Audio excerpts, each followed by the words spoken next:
সুদসহ কৃষি ঋণ 10,000 টাকা মওকুফের প্রধানমন্ত্রী তারেক রহমানের ঘোষণায় খুশি লালমনিরহাটের কৃষক। মামলা ও গ্রেপ্তার আতঙ্কে ঘরছাড়া কৃষকরাও ফিরতে শুরু করেছেন ঘরে।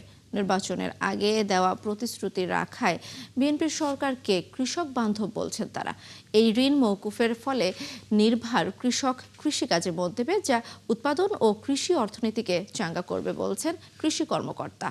সহকর্মী মিলন পাটোয়ারির পাঠানো তথ্য ছবিতে রিপোর্ট।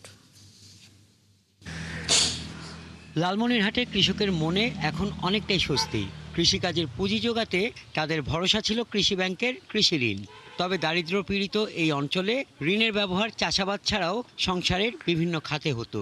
এতে অনেক সময় ঋণ পরিশোধ করতে না পেরে অনেক কৃষক বাড়ি ছেড়ে পালিয়েছেন, আবার কেউ করেছেন কারাবাস।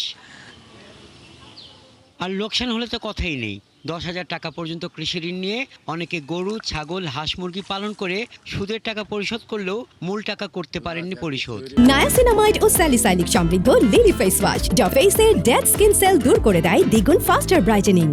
ঋণ নিয়ে মৃত্যুবরণ করেও মেলেনি মুক্তি। এক সময় যারা ওই যে কৃষি ঋণটা নিচ্ছে 10,000 টাকা, এটা তো মেলা ইয়েতে হয়ে গেল বছর।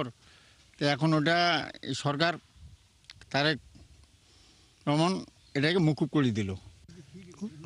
উপকার ইনশাল্লাহ খুব ভালো উপকার হয়েছে। নাহলে এই ঋণটা থাকতাম আমরা তো দায়ী থাকতাম, আমরা তো ঋণগ্রস্ত থাকতাম। এটা মাফ করে না, আমাদের পাবলিকের আমাদের গৃহস্থর অনেক সুবিধা হয়ে গেছে।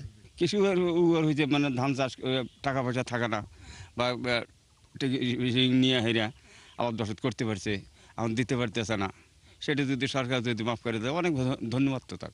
প্রধানমন্ত্রী তারেক রহমান ত্রয়োদশ জাতীয় সংসদ নির্বাচনের আগেই দেওয়া প্রতিশ্রুতি অনুযায়ী ঋণ মওকুফের ঘোষণা করায় স্বস্তিতে ঋণ গ্রহীতা কৃষক। মামলা ও গ্রেপ্তার আতঙ্কে ঘরছাড়া কৃষকরাও ফিরতে শুরু করেছেন ঘরে। না হলে দেনা নিয়ে ঋণটা নিয়ে থাকা লাগতো, বা মরে গেলে এটা একটা ঋণ, আর যেটা সরকার মুকুব করে দিছে এটাতে এখন দেনা তো আর থাকা লাগবে না।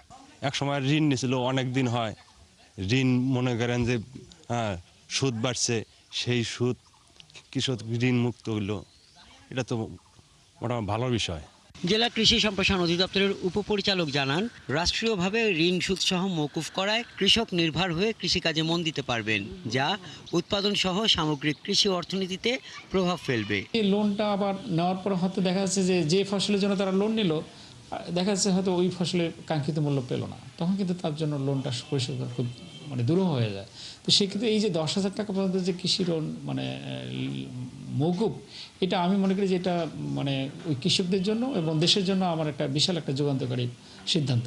শস্য, ফসল, মৎস্য ও পশুপালন খাতে 10,000 টাকা পর্যন্ত কৃষি ঋণ সুদসহ মওকুফের সিদ্ধান্ত লালমনিরহাট সহ সারা দেশের ক্ষুদ্র ও প্রান্তিক কৃষকদের জন্য প্রযোজ্য।